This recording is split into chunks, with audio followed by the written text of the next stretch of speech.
நண்பர்கள் அனைவருக்கும் வணக்கம். நம்ம இந்த வீடியோ பகுதியில் எதை பற்றி பார்க்க போகிறோம் அப்படின்னு பார்த்தீங்கன்னா, ஃபோக்கஸ்டாக எப்படி படிப்பது, படித்த சப்ஜெக்டில் எப்படி அதிகமாக மார்க் ஸ்கோர் பண்ணுறது அப்படிங்கிறத பற்றின டிப்ஸாக தான் ஒன் பை ஒன்னாக பார்க்க போகிறோம்.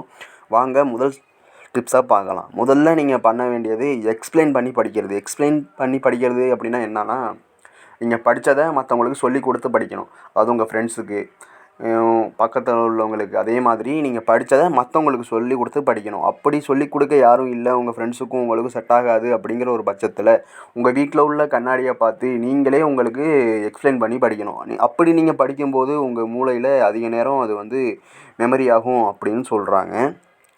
அதனால் எக்ஸ்பிளைன் பண்ணி படிக்கிறது ரொம்ப ரொம்ப ரொம்ப முக்கியமான ஒரு விஷயம்.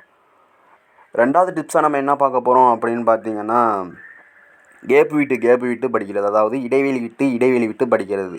25 நிமிஷம் படிக்கணும், 5 நிமிஷம் பிரேக் விடணும். 25 நிமிஷம் படிக்கணும், 5 நிமிஷம் பிரேக் விடணும். அதேமாரி 3 டைம்ஸ் வந்து பிரேக் விட்டு படிக்கணும். அப்படி படிக்கும்போது உங்கள் மூளையில் என்னாகும் அப்படின்னு பார்த்தீங்கன்னா, கேப் விட்டு படிக்கும்போது நீங்கள் விட்டதுலேருந்து அடுத்தது என்ன படிக்க போகிறோம் அப்படிங்கிற ஒரு க்யூரியாசிட்டிலே உங்கள் மூளை வந்து படிக்கிறதுக்கு ரெடி ஆகிடும். அதனால் 25 நிமிஷம் படிக்கிறீங்க, 5 நிமிஷம் பிரேக் விட்றீங்க. அதாவது 1.5 மணி நேரத்துக்கு 5லேருந்து 20 நிமிஷம் இடைவெளி விட்டு படிக்கணும். அதனால் இது வந்து அதிக ரிசர்ச் பண்ணி நிறையா பேர் பயன்படுத்திக்கிட்டு இருக்கக்கூடிய டிப்ஸு தான் இது. 25 நிமிஷம் படிக்கணும், 5 நிமிஷம் பிரேக் விடணும். அதுதான் இந்த டிப்ஸு. அடுத்த டிப்ஸ் என்ன அப்படின்னு பார்த்தீங்கன்னா, டைம் டேபிள் போட்டு படிக்கிறது. இந்த சேவல்லாம் எப்படி காலையில் 6 மணி ஆனால் கரெக்டாக கூவுதோ, அதே மாதிரி நம்ம மூளைக்கும் ஒரு சைக்காலஜி ஃபேக்டை கொண்டு வரணும். அதுக்காக நம்ம டைம் டேபிள் போட்டு படிக்கணும். டைம் டேபிள் போட்டு படிக்கிறது அப்படின்னா என்னன்னா, இப்போ 5 மணிக்கு நீங்கள் மேக்ஸ் படிக்கிறீங்கன்னா, மறுநாள் 5 மணிக்கு நீங்கள் வந்து மேக்ஸ் தான் படிக்கணும். ஏன்னா நீங்கள் தொடர்ச்சியாக ஒரு சப்ஜெக்டை படிக்கும்போது உங்களுக்கே போர் அடிச்சிடும். அதனால் டைம் டேபிள் போட்டு 5 மணிக்கு மேக்ஸ்னால் 5 மணிக்கு மேக்ஸு, 6 மணிக்கு தமிழ்னா 6 மணிக்கு தமிழ். அதே மாதிரி டைம் டேபிள் போட்டு படிக்கிறது ரொம்ப ரொம்ப முக்கியமான ஒரு விஷயம். அப்போ தான் உங்களுக்கு போரும் அடிக்காது, உங்கள் மைண்ட் வந்து அதுக்கு ஏற்ற மாதிரி ரெடியாகி மெமரியில் வச்சுக்கும். அடுத்ததாக நம்ம பார்க்க போகிற டிப்ஸு என்ன அப்படின்னு பார்த்தீங்கன்னா, நீங்கள் ஒரு சப்ஜெக்ட் படிக்கிறீங்கன்னா அதை உங்களுக்கு பிடிச்ச கேரக்டர்களோட ஒப்பிட்டு படிக்க கற்றுக்கணும். இப்போ ஹிஸ்ட்ரியில் வந்து அக்பரை பற்றி படிக்கிறீங்க அப்படின்னா, ஒரு கிரிக்கெட்டை ஞாபகம் வச்சு, கிரிக்கெட் பிளேயரை ஞாபகம் வச்சு அந்த அக்பர் கேரக்டரோட ஒப்பிட்டு படிக்கிறது. இல்லை சினிமா கேரக்டரோட ஒப்பிட்டு படிக்கிறது. அதாவது விஜய், அஜித் போன்றவர்களோட பெயரை சொல்லி ஒப்பிட்டு படிக்கிறது. அப்படி நீங்கள் படிக்கும்போது உங்களுக்கு படிக்கவும் ஈஸியாக இருக்கும், எளிதாகவும் மூளையில் நிற்க ஆரம்பிக்கும். அதனால் ஒரு சப்ஜெக்ட் படிக்கிறீங்க அப்படின்னா உங்களுக்கு பிடிச்சதோட ஒப்பிட்டு படிக்கிறது ரொம்ப அவசியம், ரொம்ப முக்கியமானதும் கூட. அதனால் ஒப்பிட்டு படிக்க கற்றுக்கோங்க. அடுத்ததாக நம்ம பார்க்க போகிற டிப்ஸு, 20 நிமிஷம் படிச்சுட்டு மற்ற டயத்துலலாம் ரிவிஷன் பண்ணுறது. அதாவது 20 நிமிஷம் இப்போ நீங்கள் படிக்கிறீங்க அப்படின்னா, நீங்கள் படித்ததையே வந்து மற்ற டயத்தில் ரிவிஷன் பண்ணணும். ரிவிஷன் தான் ரொம்ப ரொம்ப ரொம்ப முக்கியம். அதாவது 20% படிக்கணும், 80% ரிவிஷன் பண்ணணும். அந்த மாதிரி நீங்கள் படித்ததை உடனுக்குடனே ரிவிஷன் பண்ணணும். எந்த அளவுக்கு நீங்கள் ரிவிஷன் பண்ணுறீங்களோ அந்த அளவுக்கு தான் உங்கள் மைண்டில் பசுமரத்தாணி போல் அப்படியே நிற்கும். அதனால் ரிவிஷன் என்பது ரொம்ப ரொம்ப முக்கியம். அன்னன்னைக்கு படித்ததை அன்னன்னைக்கு ரிவிஷன் பண்ணிக்கோங்க. நீங்கள் இன்றைக்கி படிச்சுட்டு ஒரு வாரம் கழித்து ரிவிஷன் பண்ணிக்கலாம் அப்படின்னு இருந்தீங்கன்னா, அப்போது பார்க்குறப்ப இப்போ படித்ததெல்லாம் புதுசாக இருக்கும். அதனால் படிக்கிறத அப்பைக்கப்போ ரிவிஷன் பண்ணிக்கிட்டே வந்துடணும். ரிவிஷனுங்கிறது ரொம்ப ரொம்ப ரொம்ப முக்கியமான ஒன்று. ரிவிஷன் பண்ணதுக்கப்புறம் அடுத்ததாக நம்ம பார்க்க போகிற டிப்ஸு, நீங்கள் படிக்கும்போது சிவிங்கம் அல்லது சாக்லேட்டெல்லாம் சாப்பிட்டு படிச்சிங்கன்னா இன்னும் உங்கள் பிரெயின் வந்து ஆக்டிவாக அதுக்கு படிக்கிறதுக்கு ஃபோக்கஸ்டாக இருக்கும் அப்படின்னு சொல்கிறாங்க.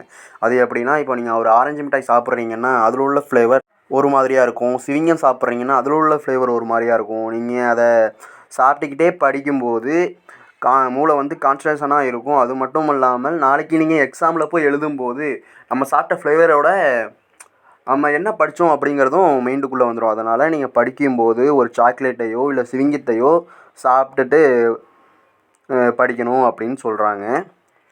அடுத்ததாக நம்ம பார்க்க போகிற டிப்ஸ் என்ன அப்படின்னா, இது வந்து நிறையா பேர் பண்ணுற தப்பு.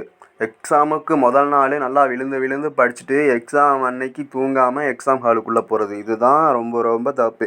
எக்ஸாம் எழுதுறதுக்கு முந்தின நாள் நீங்கள் என்ன பண்ணுறீங்கன்னா 4 to 5 மணி நேரம் கம்பல்சரியாக தூங்கணும். அப்படி தூங்கினா தான் எக்ஸாம் ஹாலில் உங்களால் கரெக்டாக தேர்வு எழுத முடியும். அதனால் தூக்கம் வந்து ரொம்ப ரொம்ப முக்கியமானது. ஒரு 4 to 5 மணி நேரம் தூங்கிடுங்க எக்ஸாமுக்கு முந்தின நாள்.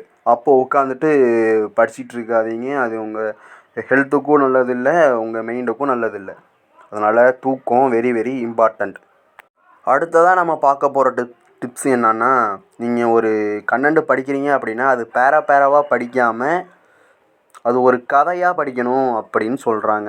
நான் எக்ஸாம்பிளுக்கு என்ன சொல்ல வரேன் அப்படின்னா, இப்போது வெள்ளி நாணயத்தை வெளியிட்டது 2ஆம் சந்திரகுப்தர் அப்படின்னு நம்ம படிக்கிறோம் அப்படின்னா அதை நம்ம ஒரு ஸ்டோரியாக கொண்டு போகணும்.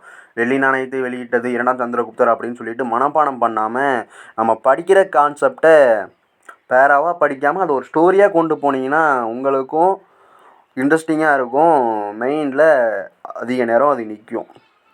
அதனால் நீங்கள் படிக்கிற கண்டென்ட்டை பேராவாக படிக்காமல் ஸ்டோரியாக கொண்டு போகிறது ரொம்ப ரொம்ப அவசியம். அடுத்ததான் நம்ம பார்க்க போகிற டிப்ஸு, உங்களோட என்வாயர்மெண்ட்டு முக்கியம். என்வாயர்மெண்ட்னால் நான் என்ன சொல்ல வரேன் அப்படின்னா, நீங்கள் படிக்கிற உங்கள் ரூமாக இருக்கட்டும், இல்லை வந்து ஹாலாக இருக்கட்டும், அதை வந்து உங்களுக்கு ஏற்ற மாதிரி நீங்கள் வந்து செட் பண்ண கற்றுக்கணும். படிக்கிறதுக்கு ஏற்ற மாதிரி ஒரு என்வாயர்மெண்ட்டை செட் பண்ண நீங்கள் ஃபஸ்ட்டு ஆரம்பிக்கணும். நான் ஏன் அது எதுக்காக சொல்கிறேன் அப்படின்னா, இப்போ நீங்கள் படிச்சிட்ருக்கீங்க அப்படின்னா வீட்டில் அம்மா வந்து டிவி போடுறாங்க அப்படின்னா உங்களுக்கு வந்து படிக்கிறத விட்டுட்டு டிவி மேலே தான் கான்சன்ட்ரேஷன் போகும். அதனால் உங்களுக்கு தேவையான என்வாயர்மெண்ட்டை, படிக்கிறதுக்கு தேவையான என்வாயர்மெண்ட்டை உருவாக்க நீங்கள் கற்றுக்கணும். நீங்கள் இப்போ ஒரு ரூமில் போய் படிக்கிறீங்க அப்படின்னா அம்மா கிட்ட முன்னாடியே சொல்லிடணும், நான் வந்து படிக்க போகிறேன், டிவிலாம் போடாதீங்க அப்படின்னு சொல்லிட்டு உங்களுக்கான என்வாயர்மெண்ட்டை செட் பண்ணுறத நீங்கள் பார்த்துக்கணும். ஏன்னா என்வாயர்மெண்ட்டுங்கிறது ரொம்ப ரொம்ப முக்கியம். இந்த பக்கத்தில் உள்ளவங்க யாரும் டிஸ்ட்ராக்ஷன் பண்ணாமல் நீங்கள் உட்காந்து படிக்கிறதுக்கு அதை நீங்கள் என்வாயர்மெண்ட்டை செட் பண்ண ஆரம்பிச்சிடணும். அடுத்ததான் நம்ம பார்க்க போகிற டிப்ஸு, என்வாயர்மெண்ட்டுக்கு அப்புறம் டிஜிட்டல். அதாவது டிஜிட்டலில் டிஸ்ட்ராக்ஷன் ஆகுது. டிஜிட்டல்னால் என்னென்னா மொபைல் ஃபோன், லேப்டாப், கம்ப்யூட்டர் போன்ற சோசியல் மீடியாவில் அதிக நேரம் நம்ம நேரத்தை செலவிடுறது. அப்படி நேரத்தை செலவிடுறதுனால நமக்கு வந்து மெமரி பவரும் கம்மியாகுது, டயத்தையும் நம்ம வேஸ்ட் ஆகிட்டுருக்கோம். அதனால் மொபைல் ஃபோன் அதுலேருந்தெல்லாம் நீங்கள் கொஞ்சம் வெளில வர்றது ரொம்ப ரொம்ப நல்லது. அதுவும் இப்போ உள்ள ஜென்ரேஷன் எல்லாமே மொபைல் ஃபோனில் தான் ஃபுல்லாகவே டயத்தை வீணாக்கிக்கிட்டு இருக்காங்க. அதனால் மொபைல் ஃபோன் அதுமாரி சோசியல் மீடியாவிலேருந்து வெளில வர்றது ரொம்ப ரொம்ப ரொம்ப முக்கியமான ஒன்று. இதை நல்லாவே நோட் பண்ணி வச்சுக்கோங்க. சோசியல் மீடியா எதுலேயும் நீங்கள் வந்து இருக்கக்கூடாது. அப்படி இருந்தீங்க அப்படின்னா உங்கள் டயம் தான் வேஸ்ட்டாக போகும். எது போனாலும் திரும்பி வரும். ஆனால் டயத்தை வேஸ்ட் பண்ணால் மட்டும் அது எப்போதுமே திரும்பி வராது. அந்த டயத்தோட அருமை வந்து இப்போது நமக்கு தெரியாது. இன்னும் கொஞ்ச நாள் போனதுக்கு அப்புறம், கொஞ்ச நாள் வயசானதுக்கு அப்புறம் அப்போ தான் அந்த டயத்தோட அருமை நமக்கு புரிய வரும். அப்போ நம்ம நினைப்போம், அப்போயே நம்ம ஒழுங்காக படிச்சிருக்கலாமே அப்படின்னு நினைப்போம். அப்படி வந்து ஃபீல் பண்ணக்கூடாது அப்படின்னா நீங்கள் வந்து இப்போலேருந்தே நல்லா ஹார்ட் ஒர்க் போட்டு படிக்க ஆரம்பிச்சிடணும். அதுக்காக சோசியல் மீடியாலாம் யூஸ் பண்ணாமல் இருக்கிறது நல்லது. நான் சொன்ன டிப்ஸை இன்னொரு டைம் ரீகால் பண்ணிடுறேன். முதல்ல எக்ஸ்பிளைன் பண்ணி படிக்கணும். ரெண்டாவதாக இடைவெளி விட்டு படிக்கணும். அதான் 2வது டிப்ஸு. 25 நிமிஷம் படிக்கிறீங்கன்னா 5 நிமிஷம் பிரேக் விடணும். அதான் 2வது டிப்ஸு. அதாவது 1.5 மணி நேரத்துக்கு 15லேருந்து 20 நிமிஷம் இடைவெளி விடணும் அப்படின்னு சொல்கிறாங்க. அதுக்கப்புறம் டைம் டேபிள் போட்டு படிக்கணும். அதுக்கப்புறம் உங்களுக்கு பிடிச்ச கேரக்டரோட ஒப்பிட்டு படிக்கணும். அது ஒரு பாயிண்ட்டு. நீங்கள் படித்ததை ரிவிஷன் பண்ணணும். இதுதான் ரொம்ப ரொம்ப முக்கியமான ஒரு விஷயம். 1/4 மணி நேரம் படிக்கிறீங்க அப்படின்னா 5 நிமிஷம் அதை வந்து ரிவிஷன் பண்ணணும். 20% படிக்கணும், 80% ரிவிஷன் பண்ணணும். இது ரொம்ப ரொம்ப முக்கியம். அதுக்கப்புறம் நம்ம என்ன பார்த்தோம், இதை படிக்கும்போது சாக்லேட்டோ சிவிங்கமோ சாப்பிட்டுட்டு படித்தா அந்த ஃப்ளேவரோட அந்த நம்ம படித்ததும் மெமரி ஆகிடும் அப்படின்னு பார்த்தோம். அதுக்கப்புறம் தூக்கம் ரொம்ப முக்கியம் அப்படின்னும் பார்த்தோம். தேர்வுக்கு முதல் நாள் 4லேருந்து 5 மணி நேரம் நல்லா தூங்கிடணும்.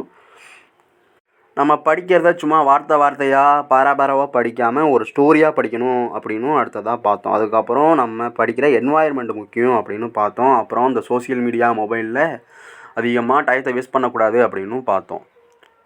நம்ம ஹீரோ டிஎன்பிசி சேனலில் போட்டித் தேர்வு மாதிரியான தேர்வுக்கான கிளாஸஸ் வந்து ரெகுலராக போயிட்டுருக்கு. அதை பார்த்து நீங்கள் பயன்பெறணுன்னா நம்ம சேனலை ஒரு சப்ஸ்கிரைப் பண்ணிக்கோங்க. நன்றி, வணக்கம்.